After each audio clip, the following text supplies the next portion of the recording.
Carla and Nate, we are so excited to have you. Thanks for joining us on the podcast today. If you guys could just start by introducing yourselves and letting us know a little bit about what you do. Carla, if you could go ahead and start, just introduce yourself. Tell us a little bit about yourself. Yes, thank you. Welcome. And thank you for having me here. Carla Zevnik-Seifzer. I'm president of ClearStep Financial.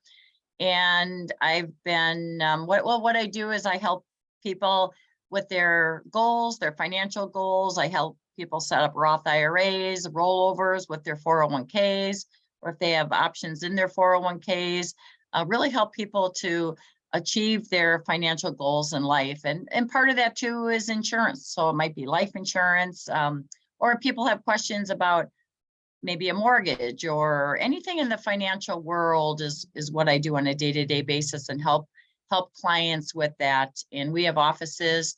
We have about 6 locations between Wisconsin and Minnesota. I do the radio show in Minnesota too every Sunday at 10, My Talk Radio. I do that with my daughter, Cassandra. So that's a lot of fun, but that's educational. We're very educational oriented. We like to give information to people through our radio show, through sitting down one-on-one with people, or even our webinars. We offer all different educational webinars on money and finance. Nathan, you just did a webinar that's posted on our website for people just getting started in with their finances. It might be a Roth IRA or whatever. There's a lot of good information that we offer on our website as well. I love that. And it's cool that you get a little bit of travel time in there too. So you're back and forth between Wisconsin and Minnesota. Our listeners are from all over the place. So our school is based in Utah, but we have a student that just graduated that lives in Uganda. So I mean, like we have people from all over. So it's fun that you get to travel a little bit. And Nathan, go ahead. Tell us a little bit about yourself. You just started with Carla recently, I understand. Yeah, exactly. So similar to Carla, I'm a fully licensed financial advisor. But other than Carla, I'm a bit newer into the business. Been doing this for about 4 years now, with Carla for about 2. So along helping Carla with her clientele and her business, I'm also starting out, and I specialize kind of on those younger investors, people that are first getting started with that investing career and going through kind of, hey, this is a game plan to get you to the point where we can start investing. And sometimes that's just cash flow management, looking at debt repayment, and kind of maximizing the early years so that the later years can really make an impact. And so loving it, loving down being in Wisconsin. I'm in Wisconsin full time, so not as much travel as Carla, but definitely have clients across the country as well. So I love it. I love it. Carla, what got you into this industry? Why do you do what you do? When did you become interested in this and how'd you get started? It's a good question. Everyone gets started somewhere. So way back in my youth, probably teens and into my early 20s, I was interested in money and finance. I was interested in ways to get ahead. You know, I went to college, I was working, and I thought, okay, how do you get ahead? How do you get ahead financially? What do you do? How do you get ahead?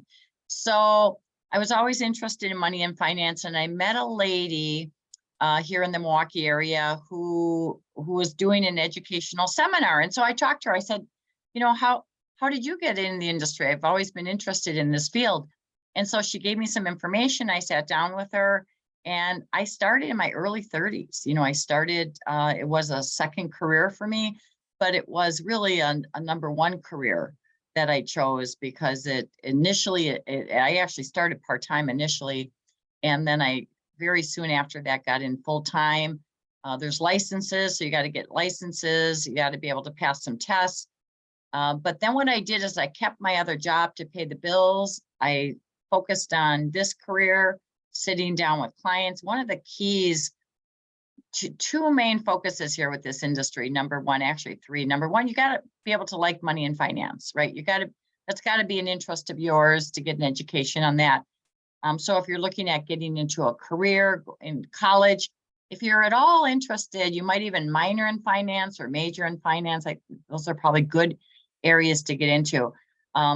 But then number two is to be able to want to educate and teach people about money and finance. So reaching out to people, setting up appointments.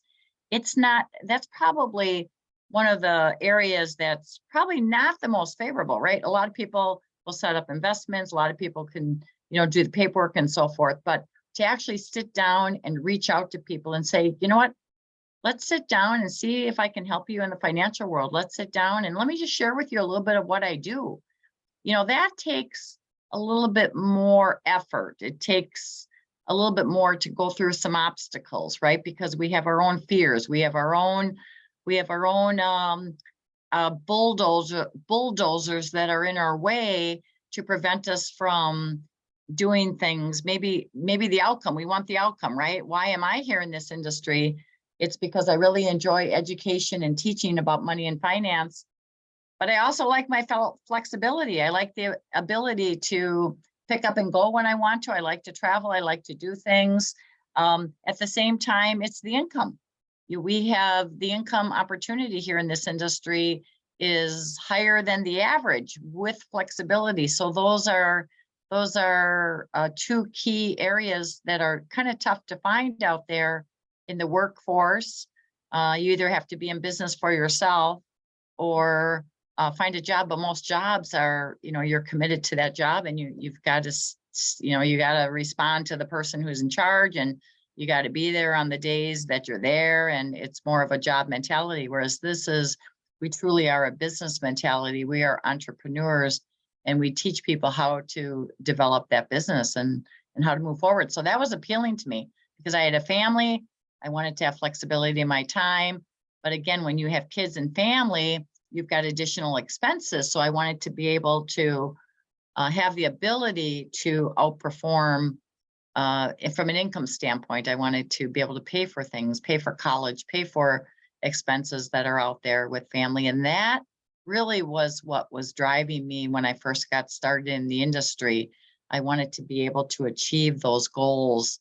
And so obstacles that I came across, which we all do, right? In all careers, all businesses, all independent contractors, if you own your own business, especially if you own your own business, you may have more of those obstacles that come in your way. And you got to be able to have some support, maybe from family, have support from friends, have support from people that are in the industry to be able to overcome the fears that we have, the obstacles that we have, to be able to get licensed and sit down with people, get some business going, and then achieve your financial goals. Yeah, one thing that I just found interesting as you were talking is I feel like a lot of people, when they think of a career in finance, they're thinking crunching numbers and interfacing with money and computers and things like that. But what you're describing is that it's very much a client facing type position that you're in. And of course, there are probably many career pathways within finance that aren't as involved with a direct client or customer. But in your case, it is. Correct. It's such an important piece, is the number one, putting a list together of potential clients. Maybe they're people that make a lot more money than you, but go ahead and reach out to them. Go ahead and talk to them. Go ahead and send them some information. Maybe send them open up the door initially, right? You can send them a webinar on our educational programs, or send them to our website. Look at all the education we have here. But that, I've always said to people, that is the key to become successful in this industry, is putting your list together of possible clients, not that they're all going to be clients, and then reaching out to them, either an email, phone call, or both, and just exposing them to what we do here from an educational standpoint. But the one thing that holds people back is that it's the key to the business, but it holds people back. So we have to, it's something we got to get through, right? You got to get through the fears. You got to get through whatever it is holding you back. Just do it. It's like that commercial, right? Just do it. Just do it anyway. Do it anyway. Yeah.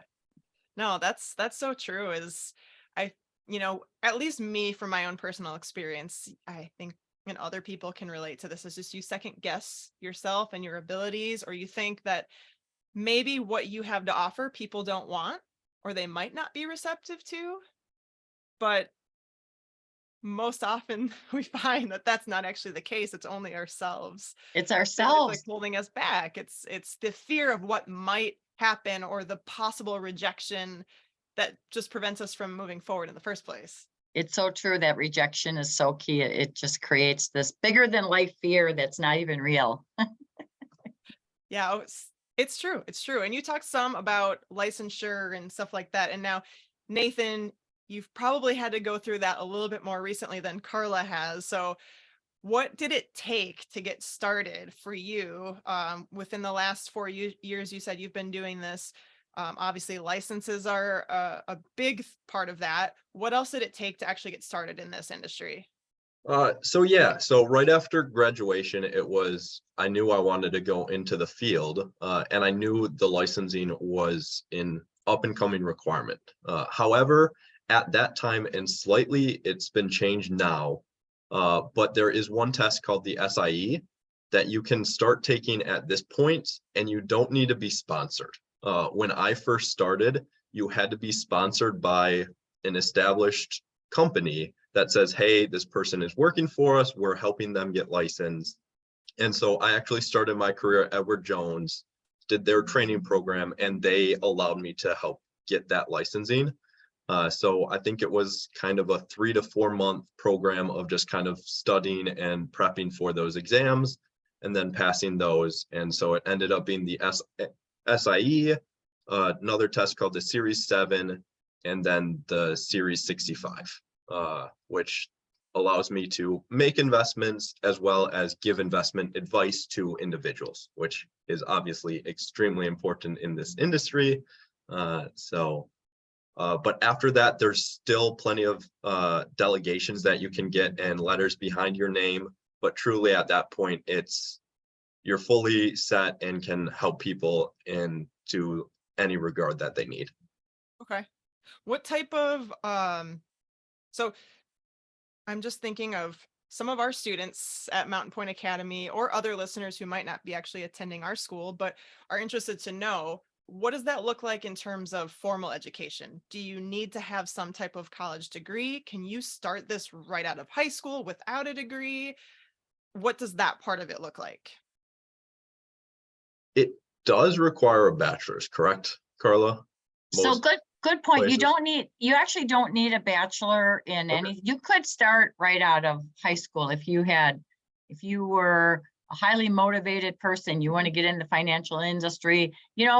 Nathan, is kind of like you, which is really nice. You got your licenses, right? Yep. And you left that firm and you came to us, which we're so grateful for. We really appreciate Nathan and enjoy Nathan being in the business. So Nathan does 2 things right now. Number one, he supports my clients. So he does a lot of trades for me. He does a lot of paperwork. He supports them. Clients love him. He calls them on the phone. He works with transfer companies. So he does a lot of that stuff, and he's learning a lot of the industry by doing that, right? So if you can find an advisor to work with and to be under their wing, so to speak, as a junior advisor, you can get your licenses. At the same time, you can help out and learn the industry, learn the programs, learn the companies, learn the industry. And then, so what Nathan is also doing though, is he's building his client base. He's reaching out to people, building his client base and building up that whole thing as well. So that eventually, and now I'd like to have Nathan forever. So we didn't sign any agreement forever, but Yep.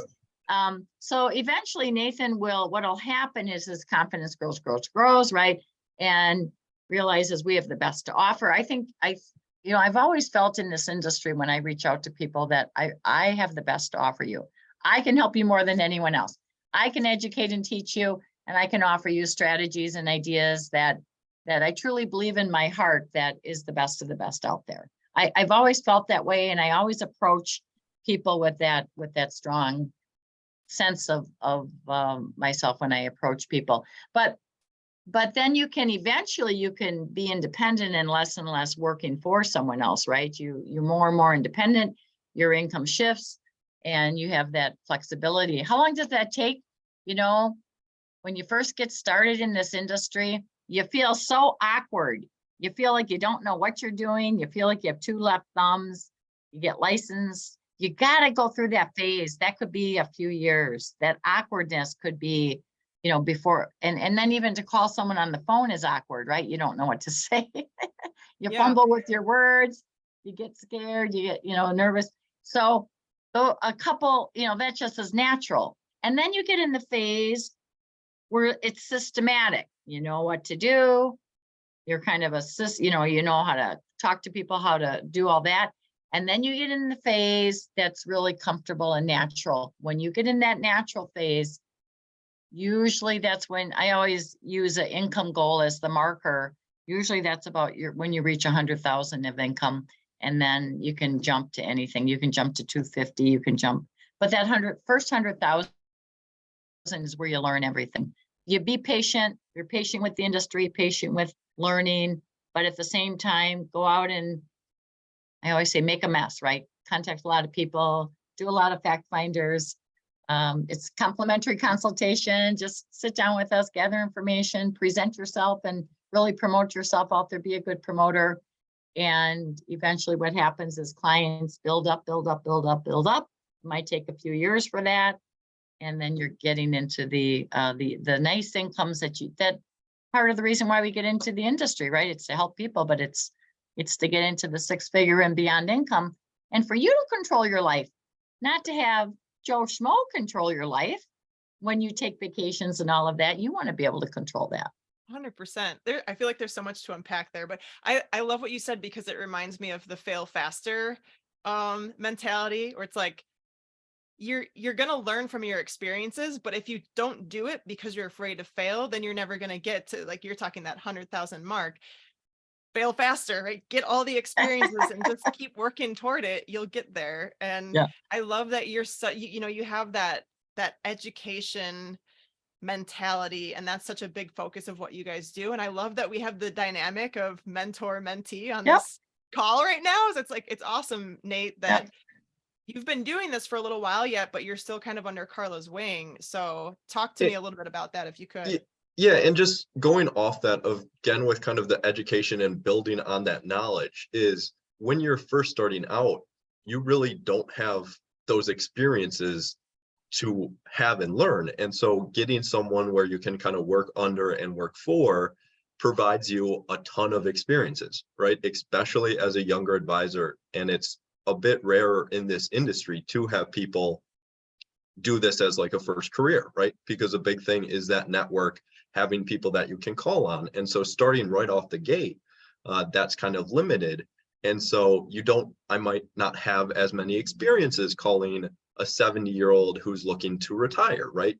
And so being able to kind of bridge that gap and piggyback off of Carla's experiences provides me to be well-rounded. So when I encounter those situations for my clients, I do have that confidence and can know that I am the person that can do this to the best of that ability, right? And so it's been really great learning and experiencing that through Carla and with Carla, but also kind of taking it and going in my own direction, right? The whole thing of ClearStep and our branches is we have a whole slew of different financial advisors that operate differently, right? And kind of picking and choosing how you want to interact and how you want to work with people provides truly kind of that one-on-one feeling when you're with your clients, and you pick up systems that make it really, really great while you go through the process. So. Yeah, it sounds like the flexibility is such a key piece. Flexibility with your time, setting your schedule, right? Like it sounds like you're making appointments, but you're not necessarily tied to a specific schedule. You kind of have that control over what you do, which a lot of professions, that's not an option. It's, 8 to 5 o'clock at night, and that's it, right? And if you want to take vacations, you get a very limited amount of time to do that and stuff like that. So that's pretty cool that in your field there is that level of flexibility there. Yeah, Nathan loves to travel. His family His middle name is Travel. So they travel all over the world. It's amazing the opportunities that Nathan has with his travel. So Nathan, if he was working for someone else, he probably wouldn't be able to take off when he wants to with the travel, right? But the reason, I mean, and obviously he can take off here. But I also appreciate it too, when he's traveling, he'll pick up his emails too. So if there's a client that's expecting a response, it's nice that he's able to do that too when he's traveling. So he can still get, all the travel in. And I like to travel too. I'm in a little different world of traveling though. But it's part of where you can add whatever goals you have or things that interests that you have that you can incorporate. No matter what you do in life, you want to incorporate those interests into your life. You want to be able to really have happiness in your life. Or if you're working for a job that you really don't like anymore, learn how to be happy anyway. We have to all learn how to be happy and choose happiness in our lives, because that's important. Right. It's something where you can't always control your circumstances, but you can decide how you want to react to the circumstances that you have, right? It is a choice. Yes. And you have a choice to be happy. Good point. You have a choice to be happy or not happy, right? You have a choice to complain or just deal with it and say, what, I'm going to choose happiness here. I'm going to choose that this is where I'm at, and I'll put a smile on my face. And those are all choices, minute to minute, that we have those choices. 100%. 100%. Nathan, let me ask you this. What is your absolute favorite thing about what you do? Definitely client experiences and knowing that you impacted the long-term future for individuals, right? Kind of Carla's talked about the benefits of the career and what it can provide for your life, but knowing kind of the long-term impact, especially on younger individuals who are first starting out that weren't exposed to the industry at all, right? And a big thing I talk about my clients is how much education do you want here? How much do you know? I don't want to be repeating stuff, but am I working with truly a blank slate and kind of have to fill in every gap? And a lot of times the answer is yes, right? I don't even know what a Roth IRA is, right? And so doing that, and a lot of times what I find with the younger individuals is they have good saving habits and just kind of ready to take that next step and doing that with them, right? Where sometimes it's even they could pay off debt that they have instantly and have enough to invest in a Roth IRA and still be comfortable with kind of emergency fund. They just kind of needed help in that next step. And so kind of doing that has been really impactful, and no better feeling than getting off that phone call and being like, hey, I know that I made a long-term difference in this person. Again, we'll continue working year over year, but right off the bat has been really rewarding. So, and So the neat thing. Oh, go ahead, Carla. Go ahead. I was just going to say the neat thing is that actually what COVID was not a fun experience for most people a couple of years ago. But what benefited our firm is that we really got into the Zoom calls. So people may not come into the office, but now we'll set up Zoom calls. We're licensed in many states, probably most of the 50 states out there that we have licenses in. So we could sit down with people and talk to them on Zoom, educate and teach them, right? And sit down really with more and more people. It's added some nice value to our firm and our company that we have that ability to yesterday I was talking to someone in Hawaii, so they're 5 hours. Yeah, Sarah, you Awesome. So, but they're 5 hours behind us, right? So I was talking to them in the afternoon, and I was able to chit chat, and we could talk about ideas and strategies. But it's fun to do that because we can work with people in all different states. Technology's crazy. I mean, Yeah. we can connect with people just like that. Here's a Zoom invite or Google Meet or whatever it is you use. And it's man, I'm sure that really expanded your network because you're no longer just local. Correct. Now you guys can meet face to face with people all over the country. Yep. I love it. And one thing I was going to just mention is I think, going off of what Nathan was saying, just the, working with the clients and the younger clients, I imagine it would be kind of neat to see the growth and change of somebody who you started working with who was maybe at just like ground zero, like we're just trying to figure out this financial piece, and then watching that, change and grow over time as you continue working with them, that's got to feel pretty darn rewarding, right? Yeah, This- it really is. I will say I've had a couple phone calls for like my first clients hitting like the 6-figure mark in their investment account, right? And obviously that's a great phone call, right? And being kind of a partner in this journey, right? Like you can live vicariously through them as well. And so see that growth. And again, very excited for the long-term future. And one of my favorite things when I talk to older advisors and kind of talk about their book is when they do have those clients. Yeah, I've been working with this person for 25 years, right? And seeing kind of all the life events that they went through with that client, and knowing hopefully I get to do the same with these clients that I'm getting right now, is again, the position is a great kind of long-term future of building a career and business, right? I love that. Is it, I guess I'll gear this one toward Nate again. Is it what you thought it was going to be when you first started in the industry? Were did you have this expectation of, all right, this is what I'm getting myself into? Did it meet that expectation, or was it completely different, or somewhere in between? Yeah, I would say yes or no. I will say I did a good amount of vetting before I got in the industry. I knew I wanted to, but I had talked to Carla, I had talked to other advisors in the industry, and so kind of prep myself, as well as like different careers, right? Even if you're kind of headstruck on going a certain direction, I looked at other options and I'm like, maybe I would enjoy that.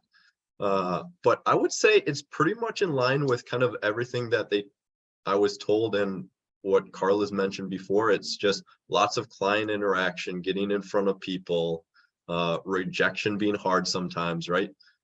Again, a lot of what Carla has said and about the difficulties and how to build the business, I'm feeling right now, right? And just kind of overcoming that and understanding it's the long-term game.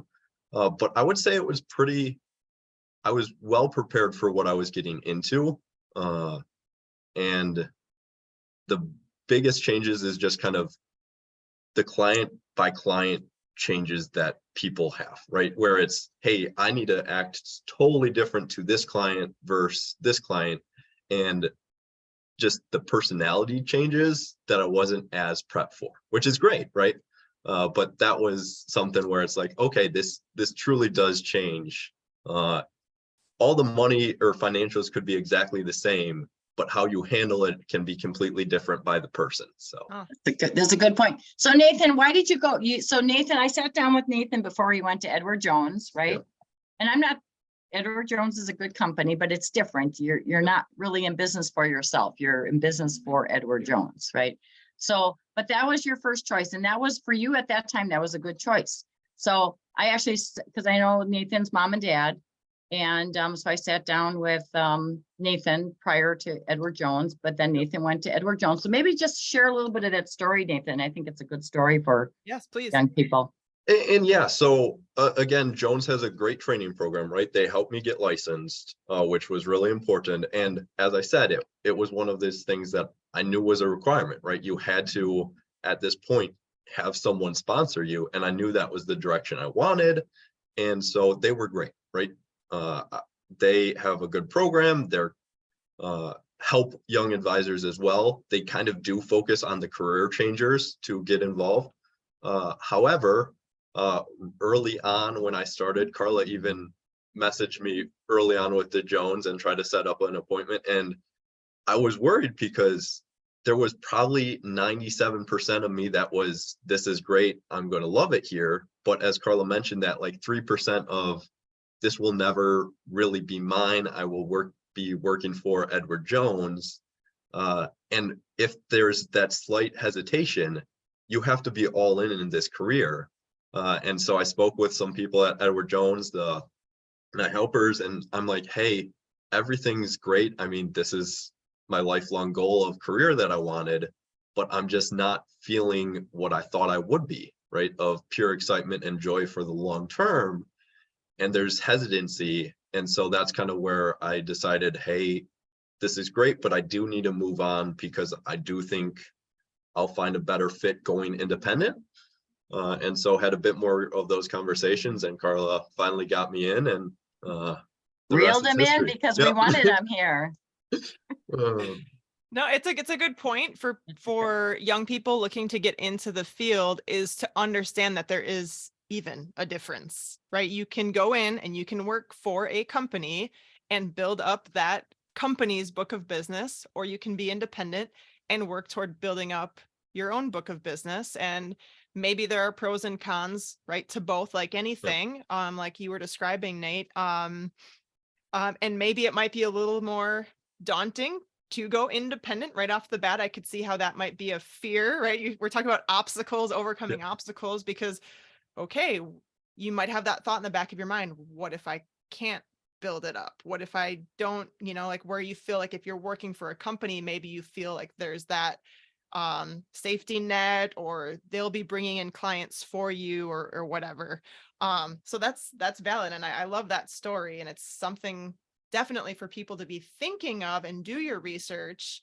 Talk to people like Carla, who are independent and have a firm that help young people build up their book of business. See if that's something that might be the right fit for you. Carla, I have a question. I asked Nate about what he liked. I'm curious, in your mind, are there downsides to this field? Are there things that maybe you don't like as much as some of the things you talked about that you love about it? I think it's a good question, but I'm going to just additionally add something to Nathan's commentary before we switch to something else, if I can, if I would. So one of the key pieces I've seen through the years to have a young person successful in this industry, parents, Nathan's parents, and I know, Nathan, you're totally independent from your parents, but parents can make or break children's success. The parents can, because you know what? Parents have egos, and they want their child to be in high paying jobs right off the bat. They do. They want their children to be the top in the block. They want all their friends. I want to brag about my child. I want my child to earn this amount of money coming right out of college. And, oh, they got this job. They're down in New York, whatever it is, right? They're on Wall Street, whatever it is. They want to brag about that. And I don't want to say they want to brag, but it is a little bit of an ego thing, because I can see it in parents. And the downfall of that is that now you're pigeon-toeing your child. That may not be the best for them long term, but it'll fit your ego when they get right out of college, right? So I see that all the time, whereas this could be the greatest business in the world for them, but the parents are going to take them out of it because they'll get an income right off the bat in this first job right out of college. So it's amazing to see parents can make or break kids right out of school. The entrepreneurial world is a tough world. It's not an easy world. The rewards are great. For people that have their own businesses, you can take your clients. These are your businesses. These are your clients. You're not building up someone else's client base in your lifetime. That doesn't give you the freedom of income and time and all of those wonderful things. Here you have that independence. You have the ability to work and do the things. That long-term, in 10 years, I can just about guarantee you that in this industry, you may not make as much as the coming out of college, 100,000 income in a job, but you're eventually going to get way ahead of anyone who goes right into those jobs right after college. You'll be ahead financially. You'll be ahead happiness with your flexibility and income. I mean, you'll be ahead, but it takes a good set of parents to support their whoever they are, son or daughter, into careers that are really truly entrepreneurial careers. And the parents are important because they can support their son or daughter, or they'll take them out of the business. Most parents will take them out of the business. Wow.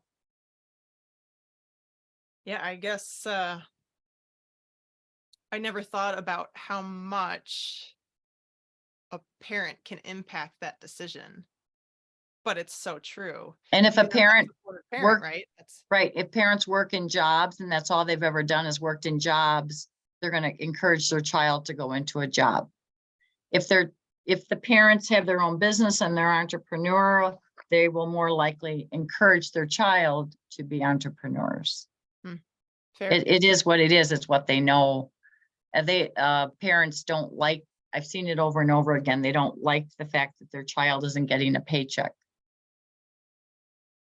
Oh, Or if they have a part-time paycheck, the part-time income here, it's just one of those things. So be aware of that.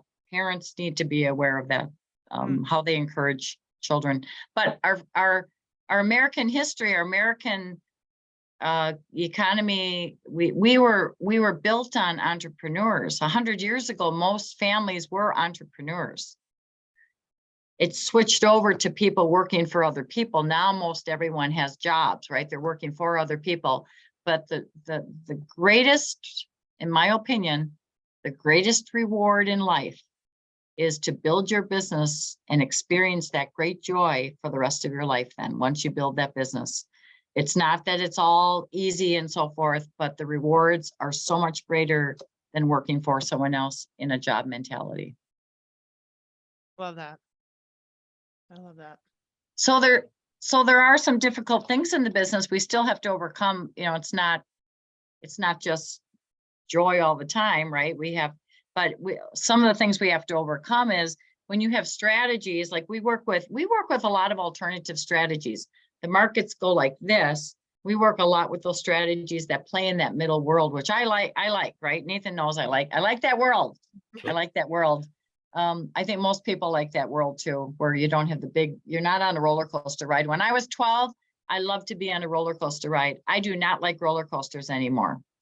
I don't want to be on don't take me on those emotional roller coasters anymore. Well, the same thing with the investment world. So it's not fun when we have a strategy that I count on and every now and then it has a greater dip than I want it to. You got to overcome some of that, right? You got to overcome that with clients and help them. And it's important. The other piece that's really important in our business is with us reaching out to clients, being able to reach out to them, to talk to them, to set up reviews with them, because a lot of times they won't reach out to us. So we have a system now in place, Nathan and I, that we reach out to those clients to set up the reviews and talk to them. And that communication is so important. So it's putting our systems in place for creating success. But I would say that's probably the biggest thing for me.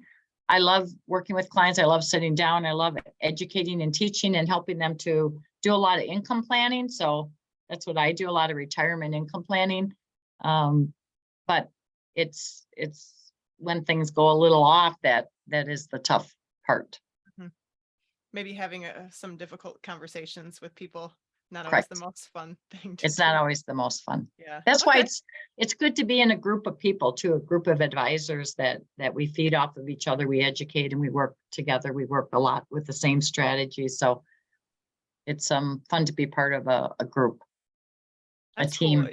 Yeah, it's great that you guys, you're independent yet you function as a team in a way. I Correct. love that. That's very Yep. cool. Yep. Very cool thing that you It's have. like having a big family. If you're a single child, you may not like our team. No, I'm teasing. We're a fun team. I grew up with 8 siblings, so I'm so used you're to having a lot of people. I love it.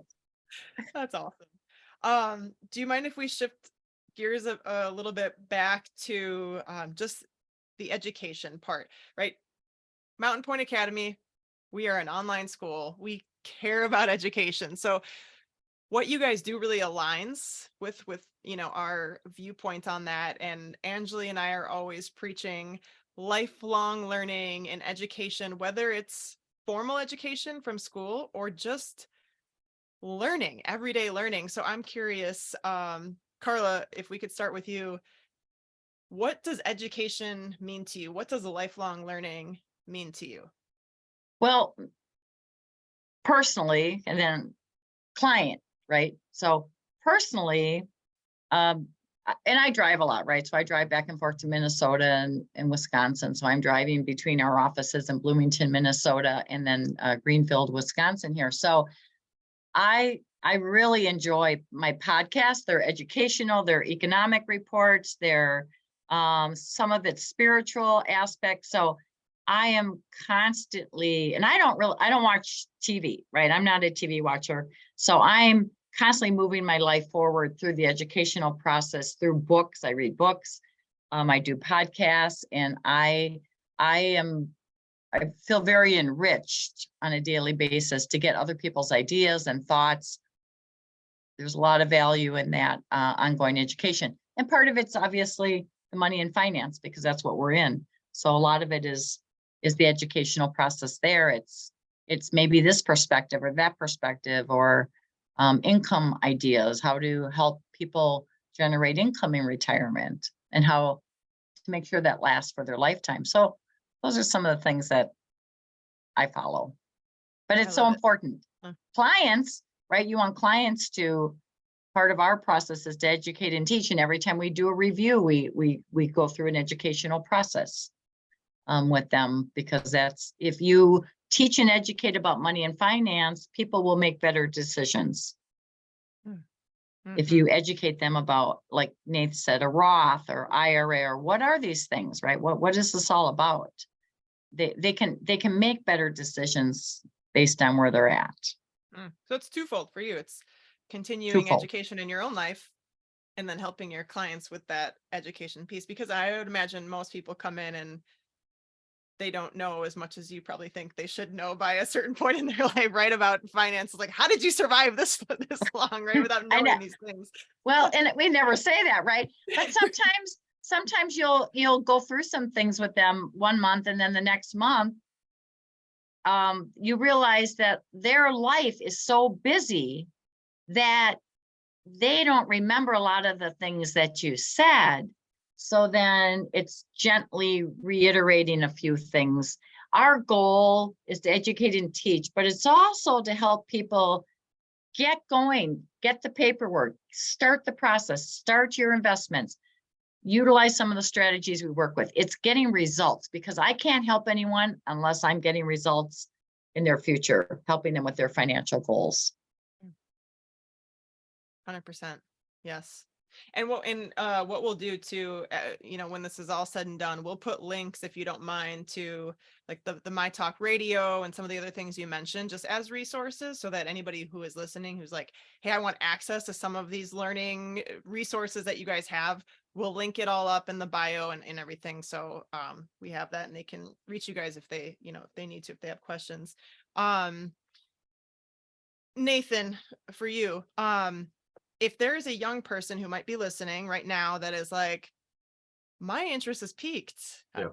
I want to know, what advice would you give somebody now who's maybe a junior, senior in high school, things that they can either start doing if this all sounds interesting to them, or just ways that they could prepare for a career in this industry? Yeah, right off the bat, my first recommendation would be try to find a local advisor and talk to them, right? Again, getting in front of someone doing it and being able to like look them face to face, ask them questions. Again, a podcast like this is perfect to kind of start that ball moving. But I reviewed after like college, just like a box I had, and it just stacks of business cards with financial advisors that I had talked throughout the years with, and just kind of picked their brains and made sure, hey, this is kind of the life that I want and what I'm getting into. And so that's where I would suggest right off the bat, of try to find someone that you can connect with and then go from there, right? Again, that's kind of how I met Carla. There was another opportunity early on in my career that I interned for someone through the summer, again, without license, but that was just kind of doing some marketing, doing some upkeep, and got me in the door. And that would not have happened if I didn't have reach out and just kind of start that conversation and see if they're looking for anything. But that would definitely be number one. And it's good to, if you're interested in the industry, like you said, Nathan, it's good to talk to all different people. You want to get ideas and, you want to talk to a lot of different people. And maybe for some people, being in a job setting like an Edward Jones might be the best thing for them, right? that might be the best. Long term, I never see it as the best, but maybe short term, and maybe that gets them in the door initially. Sometimes in life, to get ahead, you have to take a step back to get ahead. Sometimes you take one step back and you go 2 steps forward, but that's okay. That's part of the life journey to figure out where you need to be in life. I really like that. Yeah, that's a great analogy. And it's easy because we hear that often. Oh, take 2 steps back, 1 step forward. But it's so true. Sometimes the actual application of that needs to happen in life to move forward. So I do love that. Carla, this one's for you. It's a fun one. If you could go back, I'm not gonna date you Yeah. or anything, but think Yeah. back to yourself when you were in high school Okay. and just where you were at with everything.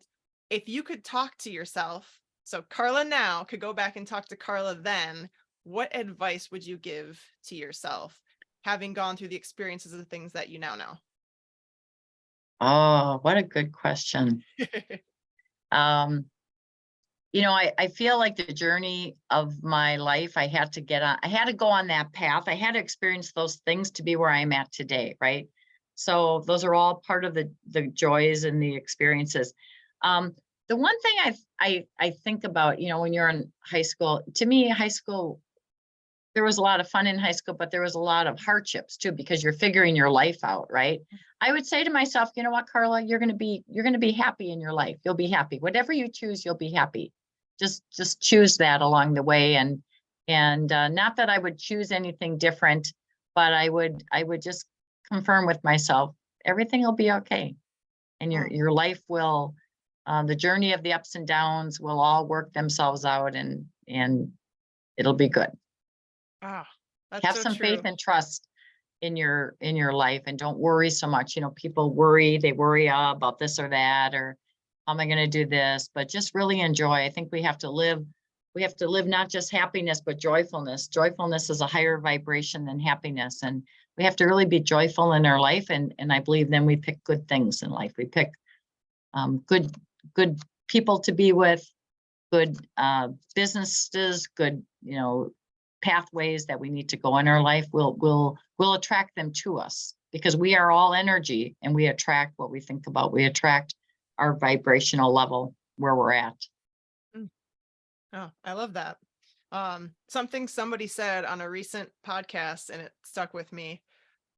Just about dealing with what you said about the pressures that high schoolers feel, especially nowadays. It feels like there's just so much pressure on our young people. We're starting sports at an earlier age and trying to push kids down a certain path, right? Parents are a big part of that, but trying to figure everything out, figure out your whole life at that age is just this immense amount of pressure. But something that somebody said recently stuck with me, and it was talking about doors, walking through doors, walk through those doors of opportunity, but keep the perspective that the door swings both ways.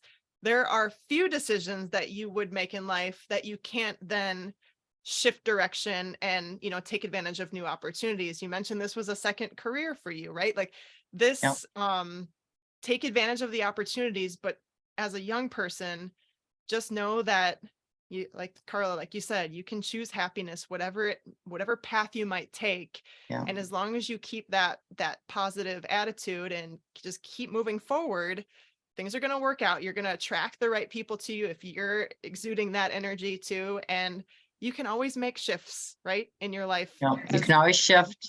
It's not a straight path of wherever you want to be, right? It's zigzag, and you can always shift. Yeah. And a good message out of high school is to go into things that you're happy.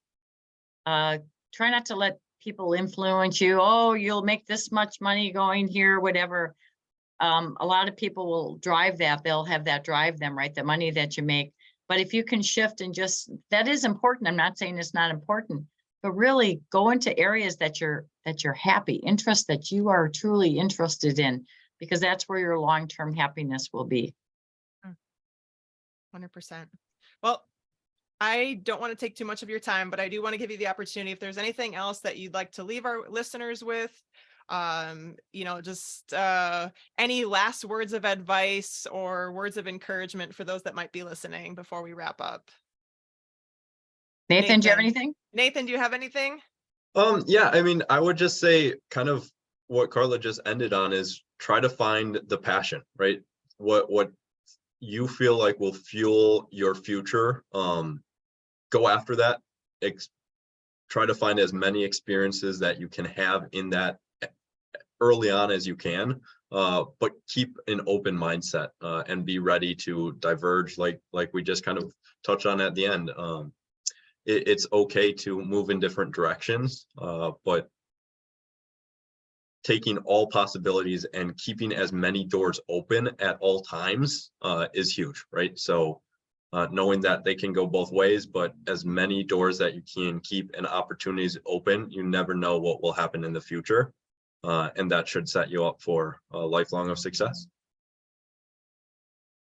Awesome. Good. Well, thank you guys so much. Carla, is there anything you wanted to add? Just enjoy the journey of life. Awesome. I love it. You guys, I really appreciate you taking the time out of your busy Welcome. schedules to meet with us and to share all of this wisdom with our young people that are listening today and families. You know what? Maybe there's a parent or an adult out there who is like, holy cow, it's time for me to switch my career path. It's never too late. So I feel like this was beneficial for anybody that might be listening. Like I said, we'll put all the information in our show notes. The links to some of the resources that you mentioned and things like that. So again, thank you guys so much. I appreciate you, and we'll see you guys next time. We enjoyed it. Thanks for having us. Awesome.